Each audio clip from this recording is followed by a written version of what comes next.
sambut bersama Kakak Rocky Gerung.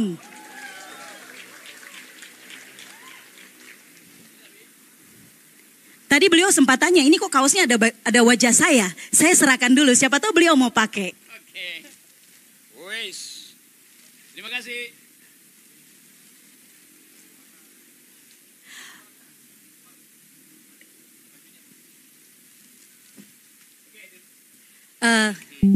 Silakan. Saya nyalakan. Oke, jadi adik-adik peserta semua saya mau sampaikan dulu. Setiap hal pasti ada rule-nya ya. Jadi kita akan berikan kesempatan kepada Kakak Rocky untuk menyampaikan kuliah umum atau General Studium kurang lebih selama 30 menit. Kemudian selama 1 jam ke depan kita akan berdiskusi dan bertanya jawab. Yang akan dipandu atau diatur oleh saya sendiri. Oke, kita berikan kesempatan untuk beliau menyampaikan kuliah umumnya. Oke, terima kasih. Itu lagu tadi itu membuat kita semangat. Apa namanya lagunya tadi? Entah apa namanya. Rocky Gerung bersama. Kita tunggu kopi. Oke. Ada hal yang menarik. Saya harus memberi kuliah umum itu. Dan tradisi kuliah umum memang dimaksudkan untuk memperlebar perspektif dan memperdalam persoalan. Tentu teman-teman semua dapat kuliah Fakultas Hukum, Fakultas Ekonomi, Sejarah, macam-macam bahasa tuh. Sekarang saya mesti kasih kuliah yang harus menggabungkan seluruh soal itu. Karena politik itu adalah urusan semua hal tuh. Padahal saya kuliah pertama itu di Fakultas Teknik. Baru belakangan belajar politik, ekonomi, hubungan internasional, filsafat dan semuanya. Tapi hal yang paling mendasar adalah setiap kita mengambil keputusan, di belakang kita ada perintah politik yang tak terlihat. Itu hal yang paling mendasar. Setiap kita membuat perencanaan, di belakang kita bergerak semacam perintah politik yang tidak kita sadari. Jadi seringkali di dalam ketidaksadaran itu kita mengambil keputusan tanpa melakukan evaluasi. Namanya hegemoni. Jadi politik itu menghegemoni kita sehingga tanpa sadar kita terseret di dalam arus besar politik yang dibenci oleh generasi muda itu. Sebetulnya yang diolok-olok oleh milenial adalah politik yang tidak dievaluasi. Nah, kesalahan kita dari awal adalah kita tidak mengajukan politik sebagai pikiran. Kita ajukan politik sebagai doktrin. Di situ masalah pertama. Doktrin itu tidak memerlukan evaluasi, dipaksakan, diselundupkan, disisipkan, disusupkan di dalam kehidupan kita. Ilmu politik adalah ilmu yang paling rumit. Karena dia mesti memahami ilmu-ilmu yang lain. Jadi dari awal sebetulnya politik itu artinya kemampuan untuk mendistribusikan keadilan. Itu definisi politik. Jadi setiap kita terlibat di dalam upaya untuk meminta keadilan terbesar buat setiap orang. Nah, seorang politis yang bermutu dia mesti paham apa kebutuhan si E tidak yang berbeda dengan kebutuhan si C. Jadi rumit untuk menghasilkan kebijakan yang masuk akal dan berkeadilan. Dulu di abad-abad 15-16 politik itu disebut sebagai the highest of all sciences, yang tertinggi dari ilmu-ilmu. Karena tadi kemampuan untuk membaca pikiran manusia, kebutuhan manusia tidak ada rumusnya. Kalau ilmu fisika ada rumusnya. Kalau saya bikin bangunan semacam ini, saya cuma memerlukan pengertian dasar tentang apa yang disebut tegangan. Apa istilahnya dulu saya belajar tuh? S faktor, safety factor. Kapan ini bisa rubuh, beban berapa daya tampungnya? Sambil kita baca ini metalnya jenis apa, supaya saya bisa hitung metal fatiknya, kelelahan metal itu bisa menopang angin sekencang apa. Gampang. Setiap orang yang paham tentang metal fatik, S faktor, mampu untuk menyusun kerangka ini. Rumusnya sama. Kalau saya mau supaya bangunan itu minimal tiangnya, saya mesti pakai konstruksi yang ada di depan saya ini, yang berbentuk kubah gitu. Karena saya tahu bahwa bentuk kubah itu sendiri sudah mampu untuk menahan berat beban di atas dia tuh. Kalau saya mau punya banyak tiang, maka saya mesti bikin atap yang rata. Atap yang rata itu bebannya mesti dibagi di antara tiang. Karena hanya tiang yang mampu menahan atap. Tetapi kalau atapnya lengkungannya sendiri udah berfungsi untuk menahan. Gampang tuh teorinya tuh. Tapi mendistribusikan keadilan itu butuh otak yang rumit. Karena kepentingan Mimika bisa beda dengan kepentingan Jayapura. Jayapura pasti beda dengan Jakarta. Jakarta pasti beda dengan Aceh. Jadi di situ kita mulai melihat bahwa politik itu adalah urusan semua hal. Itu poin pertama. Sekarang yang kedua, mengapa anak muda benci pada politik? Karena dianggap politik adalah praktek kebinatangan. Politisi itu dianggap sebagai binatang politik yang rakus, yang mau kenyang sendiri. Kata binatang politik sebetulnya terjemahan yang keliru dari pengertian political animal. Manusia adalah binatang yang berpolitik, bukan binatang politik. Manusia adalah binatang karena kita lebih dekat dengan binatang daripada tumbuh-tumbuhan. Kita lebih dekat dengan binatang daripada tumbuh-tumbuhan, lebih dekat dengan batu. Kan kita tahu taksonominya kan. Kita satu genus dengan binatang, yaitu bergerak, bereaksi, bermetabolisme, mengkonsumsi oksigen. Tumbuh-tumbuhan lakukan hal yang sama, kecuali dia nggak bisa bergerak. Dia stabil, tertanam di tanah karena ada akarnya tuh. Manusia dan binatang tidak ada akar, karena itu dia mampu bergerak. Jadi pembeda binatang dan manusia adalah bukan bergerak, sama-sama kita bergerak. Binatang bergerak untuk cari makan buat diri dia sendiri.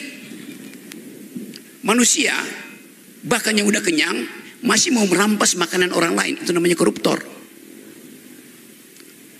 Jadi tidak mungkin manusia menjadi binatang. Manusia bisa menjadi melebihi binatang atau di bawah binatang.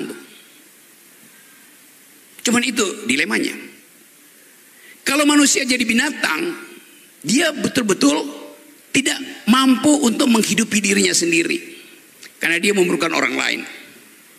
Kalau manusia ada di bawah binatang, artinya dia berlaku melampaui status dia sebagai makhluk. Artinya dia turun dari binatang lalu jadi benda. Jadi ada benda, ada binatang, ada manusia tuh. Tadi saya terangkan bahwa kita lebih dekat ke binatang. Genus kita adalah binatang. Yang membedakan kita dengan binatang, kita makhluk yang berpikir. Binatang tidak. Karena itu berpikir artinya mendistribusikan keadilan. Jadi setiap makhluk politik dia berpikir untuk mendistribusikan keadilan. Keadilan itu adalah hak publik. Karena ini kuliah saya kasih beberapa teori dulu ya. Sekarang kita rumuskan dengan cara yang lebih sederhana.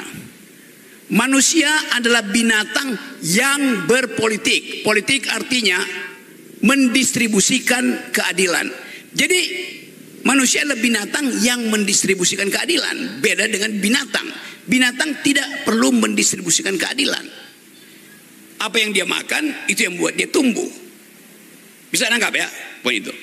Jadi kalau kita disebut sebagai manusia adalah binatang politik, itu salah.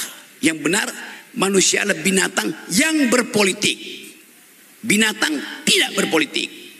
Manusia berpolitik. Bahasa Inggrisnya, manusia adalah political animal. Terjemahan dari political animal adalah binatang yang berpolitik. Karena animal itu kata sifat. Political itu kata sifat. Jadi sekali lagi membereskan terjemahan itu, butuh kemampuan akademis. Nah, banyak dosen yang nggak mau terjemahan itu karena mungkin dia nggak mengerti. Asal usul politik dari sejak zaman Yunani dimaksudkan untuk memelihara keadilan sosial.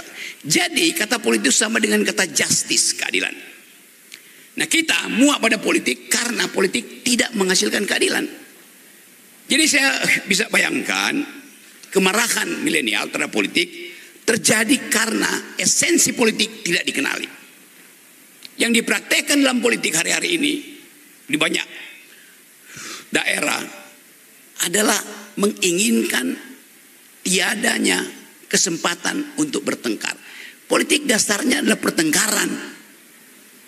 Bertengkar secara argumentatif. Itu dasarnya. Kita lanjutkan kuliah ini. Untuk menghasilkan keadilan harus ada yang bisa dibagi. Kemampuan untuk menghasilkan keadilan setara dengan kemampuan untuk mengumpulkan kekayaan. Tapi apa yang kalian ambil, apa yang diambil oleh seseorang dari alam harus bersifat cukup untuk dia sisakan untuk orang lain. Itu namanya etika politik. Yang Anda ambil dari bumi boleh, tapi Anda mesti tinggalkan sejumlah yang Anda ambil. Dari situ kita belajar tentang keseimbangan ekologi. Silakan ambil, silakan eksploitasi, tapi Anda harus tahu bahwa yang Anda ambil harus juga bisa diambil oleh orang lain. Binatang tidak begitu, binatang ambil aja. Jadi politik memerlukan sorry. Asam lambung saya naik. Bentar ya, sambil saya berpikir.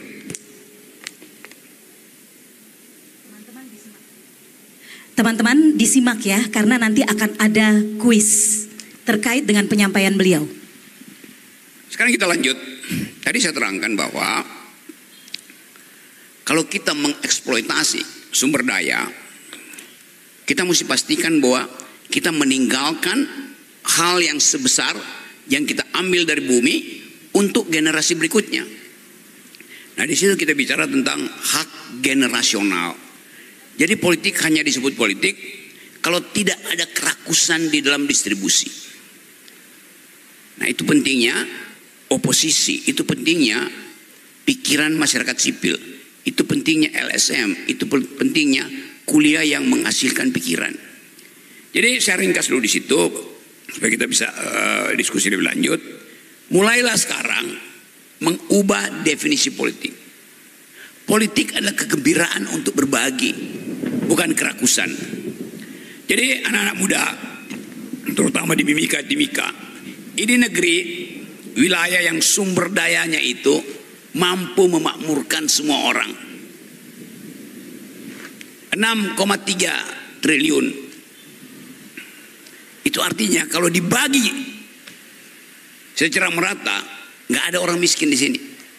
Tapi kenapa ada kemiskinan? Karena kebijakan tidak menghitung impact dari public policy. Jadi kalau kita tidak terlibat dalam pembuatan kebijakan, maka kita akan mengalami ketidakadilan. Nah, itu pentingnya terlibat di dalam pembuatan kebijakan. Pengaruhi DPR melalui opini, pengaruhi eksekutif melalui diskusi,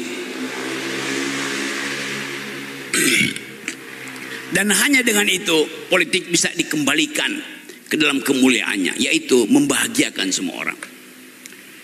Ini berlaku juga sampai di tingkat negara. Sekarang pemerintah menaikkan PPN 12% dan pajak perusahaan diturunkan. Jadi Anda lihat misalnya, apa akibatnya kalau pajak perusahaan itu diturunkan? Artinya yang bergembira adalah mereka yang punya aset, punya keuntungan, tapi pajaknya dikurangi supaya ada aktivitas ekonomi. Sebab kalau perusahaan dipajaki terus-menerus, mereka nggak mau bekerja. Buat apa bekerja kalau pajaknya makin lama makin menggeroti keuntungan? Jadi kalau pajak dinaikkan, pajak perusahaan, yang disiksa itu cuman korporasi. Tapi kalau pajak PPN, pajak pertambahan nilai yang dinaikkan, yang kena kita semua tuh. Pajak 12% berlaku untuk mahasiswa Jawa yang kos di Mimika, mahasiswa Manado yang tinggal di Mimika, dan pengusaha besar yang ada di korporasi sini. Jadi bebannya dibikin sama. Nah, yang paling menderita adalah mereka yang penghasilnya kurang. Itu satu contoh kalau kebijakan itu tidak dievaluasi oleh politik. Jadi tugas dari milenial adalah mengevaluasi kebijakan publik, memastikan bahwa ada sesuatu yang salah dalam ukuran-ukuran publik. Saya kasih contoh kecil-kecil. Kalau kalian lihat apa yang disebut angka kesenjangan. Angka kesenjangan di dalam ilmu ekonomi biasanya dirumuskan melalui apa yang disebut Gini rasio, indeks Gini. Diukur di situ berapa pengeluaranmu. Sekarang Gini rasio Indonesia itu 0,31. Itu mendekati, ya tidak terlalu timpang antara orang kaya dan orang miskin. Tapi justru di situ disembunyikan persoalan politik. Coba kita ulas pelan-pelan. Seandainya ada petugas BPS datang di ruangan ini, dia tanya pada saya, Pak Rocky, pengeluaran Pak Rocky sehari berapa rupiah? Saya bilang saya mengeluarkan setiap hari 10.000 rupiah. Buat apa Pak Rocky? Ya buat makan buah, makan pisang. Kenapa? Ya saya cuma makan buah dan pisang setiap hari. Kenapa? Di dalam buah dan pisang ada protein, ada karbohidrat, ada cairan, cukup buat saya. Oke, dia catat Rocky Gerung hanya mengeluarkan 10.000 rupiah per hari. Di bandara dia ketemu dengan seorang pengusaha dari Jawa, lagi eksploitasi nikel atau emas di Mimika. Bertanyalah si petugas BPS, Bapak atau kakak, berapa pengeluaran kakak setiap hari? 10.000. Oh, kakak cuma keluarin 10.000. Tapi kakak punya private jet. Iya, karena saya diminta dokter hanya minum vitamin, saya banyak penyakit. Dia cuma mengeluarkan 10.000, sama dengan saya. Dia tiba di pasar Timika, bertemu dengan seorang mahasiswa. Petugasnya tanya, Dinda, berapa pengeluaranmu sehari? Kata si mahasiswa, 10.000 Pak. Dicatat 10.000. Kenapa? Karena saya pagi-pagi makan 5.000 rupiah. Terus 5.000 rupiah lagi nanti saya jawab. Jadi keluar di dalam headline, di Timika tidak ada kesenjangan ekonomi dan politik. Karena setiap orang hanya mengeluarkan 10.000 rupiah. Yang dihitung cuma pengeluaran. Anak yang tadi mahasiswa dan saya dua-duanya mengeluarkan 10.000. Saya beralasan mengeluarkan 10.000 untuk kesehatan. Pengusaha tadi mengeluarkan 10.000 karena perintah dokter, dia banyak penyakit. Mahasiswa tadi dia mengeluarkan 10.000 karena dia makan pagi 5.000 dan tidak akan makan siang dan makan malam. 5.000 itu dia pakai buat beli promah untuk nahan rasa sakit lambungnya tuh. Jadi seolah-olah terlihat bahwa tidak ada kesenjangan ekonomi karena kita bertiga hanya mengeluarkan 10.000. Maka ditulis gede-gede di Timika, Gini rasionya 0. Itu penipuan statistik yang harus dibaca oleh anak muda tuh. Nah, kalau dihitung pendapatannya, dan itu angka pendapatan di Indonesia itu tidak pasti. Karena banyak orang yang punya pendapatan tapi berbohong, tidak mau bayar pajak, maka disembunyikan pendapatannya.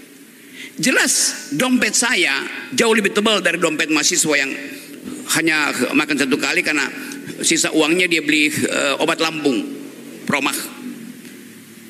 Dompet saya masih lebih tebal dari dia. Tapi dompet saya dan dia digabung, dompet kita semua masih lebih tebal si pengusaha tambang tadi di Jakarta. Nah, itu yang menunjukkan kalau tidak ada politik, kita akan ditipu oleh statistik. Jadi sebetulnya politik itu dimaksudkan untuk menguji apakah kebijakan nasional di segala bidang itu menghasilkan keadilan atau tidak. Nah, saya balik lagi pada tema utama kita. Politik artinya cara untuk mengetahui apakah keadilan tiba pada rakyat atau tidak. Nah, itu pentingnya kita berpartisipasi dalam politik. Ini adalah lagi pilkada, kita pilih siapa yang menurut Anda itu mampu untuk menerjemahkan politik sebagai keadilan, atau siapa yang sekedar menjadi perpanjangan tangan dari mereka yang ingin merampok tanah Mimika.